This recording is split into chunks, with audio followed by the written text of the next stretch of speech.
Hello and welcome to the analysis of the Hindu newspaper dated November 27th, 2022. In this video, we are going to talk about two important newspaper articles. Now, these articles have been selected from the Hindu newspaper and they are going to be very important, very significant.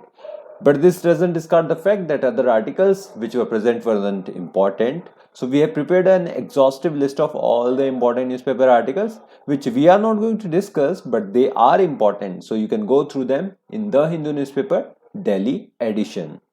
So if this is very clear to you, let's now head to the first important newspaper article. But before that, do consider subscribing to this channel because we put awesome content on our channel which is going to be very important, very significant for the upcoming prelims examination.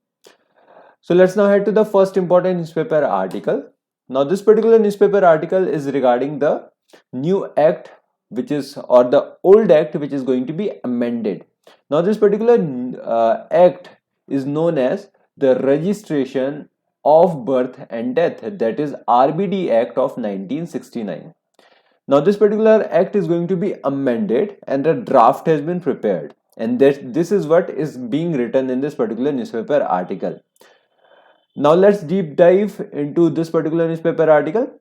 So the first thing this particular article says that the union government proposes to make registration of birth, to make birth certificate a mandatory document for almost every sphere of life. Now this particular birth certificate is going to be mandatory. Now this is going to be mandatory for admission in the educational institutions. It is going to be beneficial for the inclusion in the voter list. It is going to be mandatory for appointment in the central and state government jobs, and it is also going to be mandatory in the issue of the driving license and the passport. Now this particular draft bill is the amendment to the Registration of Birth and Death Act that I have already talked about. But what's more important, the more important aspect is that this particular bill is going to be tabled in the winter session of the parliament that commences on December 7th. And apart from it, let's talk about the major pointers in it. What are the main points in it? What is going to change after the presentation or the passing of this particular amendment bill? Alright, so now the bill to amend the RBD Act, that is Registration of Birth and Death Act 1969, proposed by the Ministry of Home Affairs, states that birth certificate issued by local registrars. Now the birth certificates, you know that they are issued by the local registrars. Now if this is going to be mandatory, then these birth certificates will be used to provide the data and the place of birth of a person born on after the date of the amendment. On the date of the amendment, after that, on the date of amendment, and after that, it is going to be mandatory for the admission into the educational institution. It is going to be mandatory for the issuance of the driving license. It is going to be essential for the preparation of the voter list. It is also going to be essential for the registration of marriage. Apart from it, appointment in the central government, state government, local bodies and public sector undertakings, statutory bodies, autonomous bodies under the central and state government, and the issuance of passport and other cases as prescribed by the rules will fall under all of this, right? So now the birth certificates are going to be so mandatory after this particular amendment has been passed in the parliament. All right. So now the other major pointers are the mandatory registration. So earlier it used to happen that there was compulsory registration of the birth and death, but it wasn't mandatory in nature. You could register for it or you couldn't, and you can get away with it, right? But now you cannot get away with it. You need to mandatorily produce the birth and the death certificates, right? And apart from it, if we talk about what kind of effect it is going to have on the electoral roll, then the database will be linked to the electoral rolls. And when a person turns 18, the name will be included in the voters list.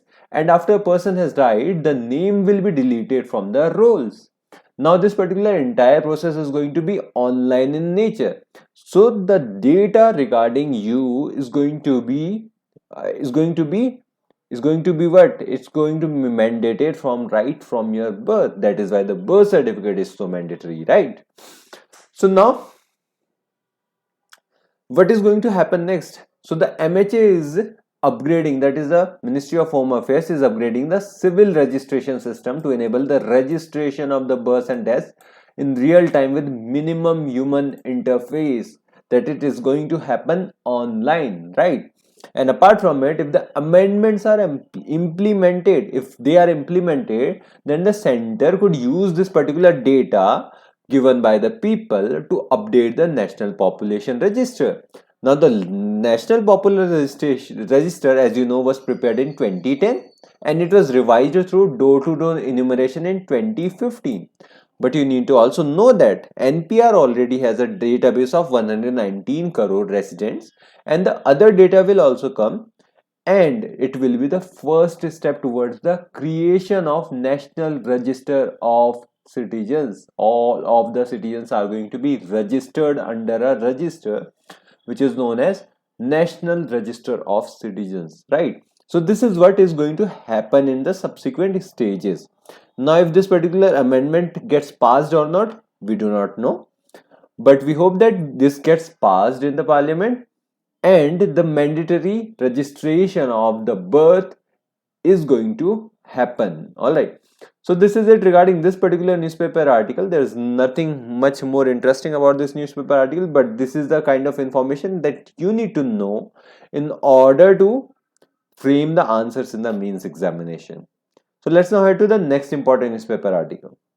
Now this particular newspaper article is from the FAQ pages, right?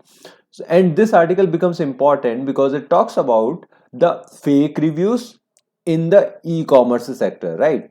So now on Monday, the Department of Consumer Affairs issued the guidelines to curtail fake and deceptive product and service reviews on e-commerce websites. So what are these guidelines going to be?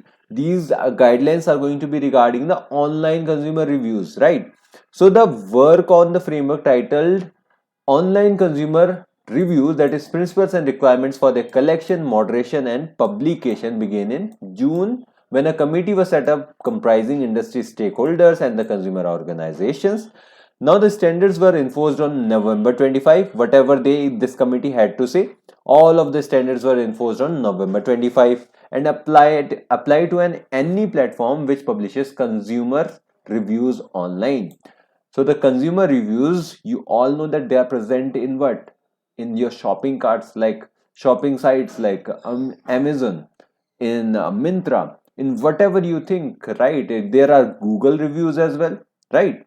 You watch all of them, you form your judgments on that basis, and that is why the guidelines are so necessary, because they are very reliable in nature sometimes. So now the local circles, which is a community research platform and a part of the committee that drafted the guidelines, says that 64% respondents in a survey acknowledged that they consult reviews at all times, and 26% said that they consult these reviews occasionally, and 7% only for expensive products, with the remainder refraining, right? So reviews become very important when you want to buy some kind of product. And the other thing is that there are questions about the integrity of these particular reviews, because there have been complaints about manufactured positive reviews by sellers or negative reviews by the competitors, because they want to sell a particular project, they want to sell a particular service, then there are high chances that these particular reviews are manufactured in nature. There are some entities, there are some firms which provide these kind of services, right? The fake reviews and all of these. So engagement of online reputation management companies for improving reviews to a trust deficit in websites allegedly exercising bias for certain products by filtering out negative or positive reviews, right?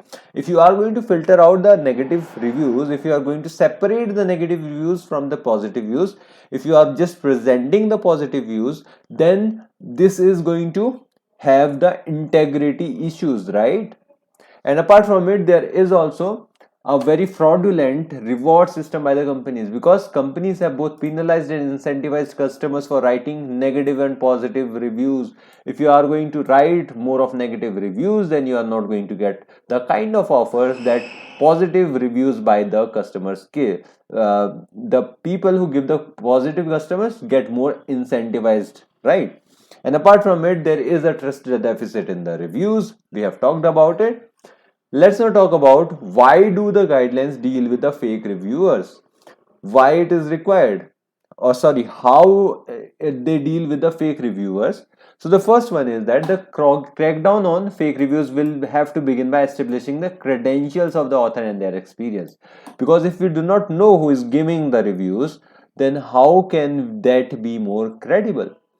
So, in order to maintain the credibility, the guidelines state that authentication is to be done either through email, telephone, call, SMS, single sign, or captcha system. Among other methods, you need to confirm that that is the person giving the review and not any kind of bot. And without acknowledging the terms and conditions of the website and providing an email or telephone number, users will not be able to write the reviews. And apart from it, the website has to make certain that all systems have anti-fraud mechanisms in place to protect personal data from internal and external fraud. So these are the guidelines. These are the ways in which the guidelines will deal with the fake reviewers. But what happens, or how are these reviews going to be moderated? How are they going to be more genuine in nature? So the first thing is that the frequency of the writing reviews, the history of the contributions, and location and use of the language by the authors is going to be monitored. Now the text which is going to be presented must not contain profanity, illicit content, and unintelligible content, and a review, and they do not reveal the author's identity. These are important. And apart from it, there is going to be a watch on the date of the publishing. So reviews must also mention the date of publishing so that the readers are able to identify the more recent reviews irrespective of the website's default filter.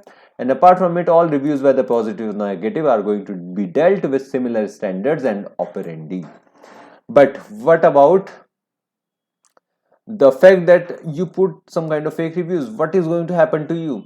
So what happens in the case of violation of these guidelines? So overall, violations would not only result in particular review being removed, the other reviews in that particular site are going to be scrutinized and they may be disallowed from carrying reviews on the platform again. So these are the penalties which are going to be put on the fake reviewers, right?